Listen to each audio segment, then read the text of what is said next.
Ya, mulai. Assalamualaikum warahmatullahi wabarakatuh. Eh, Waalaikumsalam warahmatullahi kami, wabarakatuh. kami dari kelompok 5 akan mempresentasikan tentang materi multinational company.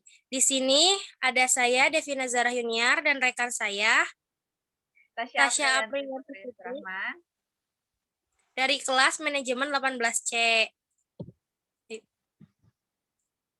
Yang pertama, Yang, yang pertama akan dibacakan oleh saya sendiri, Devina. Pengertian perusahaan MN multinasional. Multinational company. Perusahaan MNC adalah suatu perusahaan yang beroperasi di dua negara atau lebih. Dengan kata lain, MNC ini bisa memiliki pusat di satu negara, sementara cabangnya bisa berada di negara-negara lain di dunia. Perlu digarisbawahi bahwa MNC harus memiliki usaha atau cabang yang beroperasi berlangsung di negara lain. Di sini ada contoh-contoh perusahaan MNC. Apa aja sih? Yang pertama ada Google. Terus ada KFC. KFC juga mempunyai banyak cabang di dunia. Di dunia loh ya, udah banyak. Terus ada Semen Indonesia, ada Garuda Food, Unilever. Tahu kan Unilever apa aja produknya? Ada Heinz, ada Epson, ada Apple, ada Nestle, Coca-Cola, Hyundai, dan lainnya. Terus di sini ada ciri-ciri perusahaan multinasional. Next. Yang pertama, ciri-cirinya adalah membentuk cabang-cabang di luar negeri. Jadi perusahaan ini punya banyak cabang. Nggak cuma di dua negara, tapi lebih dari dua negara. Yang kedua ada lingkup kegiatan, income generating, perolehan pendapat. Perusahaan melampaui batas negara. Yang ketiga ada perdagangan perusahaan multinasional kebanyakan terjadi dalam ruang lingkup mereka sendiri, walaupun antar negara. Yang keempat, kontrol terhadap teknologi dan modal sangat diutamakan karena perusahaan ini sangat membutuhkan teknologi, informasi, dan modal yang kuat untuk menjalankan bisnisnya di berbagai negara. Intinya, perusahaan MNC ini harus mempunyai banyak modal karena kan mereka juga beroperasi di banyak negara. Kalau modalnya sedikit, gimana? Bangkrut dong. Jadi harus punya banyak modal. Next. ini masih ciri-ciri. Selanjutnya ini lanjutan dari Aku ya. ciri-ciri perusahaan MNC. Silahkan.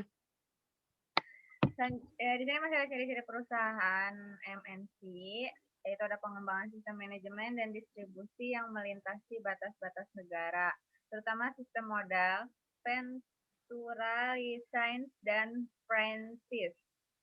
Lalu ada cenderung memilih usaha tertentu, biasanya usaha manufaktur. Lalu ada visi dan strategi yang digunakan untuk produksi, biasanya bersifat mendunia.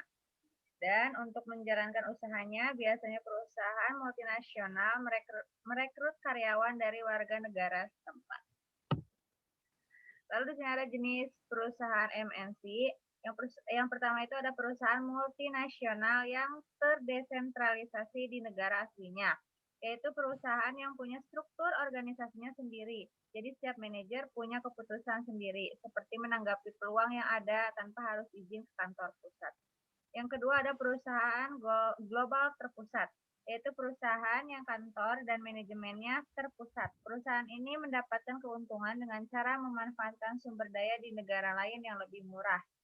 Lalu ada perusahaan internasional, yaitu perusahaan yang membangun penelitian dan pengembangan, research and development, untuk meningkatkan kualitas, efisiensi produksi, dan menciptakan produk baru. Lalu ada perusahaan transnasional, adalah jenis perusahaan multinasional yang menggabungkan metode ketiga perusahaan di atas. Lalu ada dampak positif dari perusahaan MNC. Kelebihan-kelebihan yang dimiliki perusahaan multinasional yaitu menambahkan devisa negara melalui penanaman modal pada bidang ekspor. Lalu ada mengurangi kebutuhan devisa untuk kegiatan impor dan pada sektor industri. Yang ketiga ada memodernisir industri. Yang keempat ada ikut mendukung pembangunan nasional dan dapat meningkatkan penghasilan masyarakat, lalu membantu memenuhi kebutuhan masyarakat. Dan ada pula dampak negatif dari perusahaan MNC. Yang pertama, bisa mematikan perusahaan lokal. Yang kedua, ekspor keuntungan. Yang ketiga, dampak terhadap budaya dan sosial. Yang keempat, kualitas kesehatan dan keselamatan pekerja yang rendah. Yang kelima, dapat menyebabkan kerusakan lingkungan. Dan yang terakhir, pekerja yang disediakan berketerampilan rendah. Kesimpulannya, perusahaan MNC merupakan perusahaan yang berdiri dari lebih dari 2 cabang di luar negeri. Jadi ada banyak cabang lah yang di dunia. Perusahaan ini biasanya karena perusahaan ini menjalankan bisnisnya di berbagai negara, maka sifat usahanya mendunia, sehingga dapat memiliki pengaruh yang kuat terhadap kondisi politik global. Pada umumnya, di berbagai negara, perusahaan tersebut dikembangkan sebagai perseroan terbatas.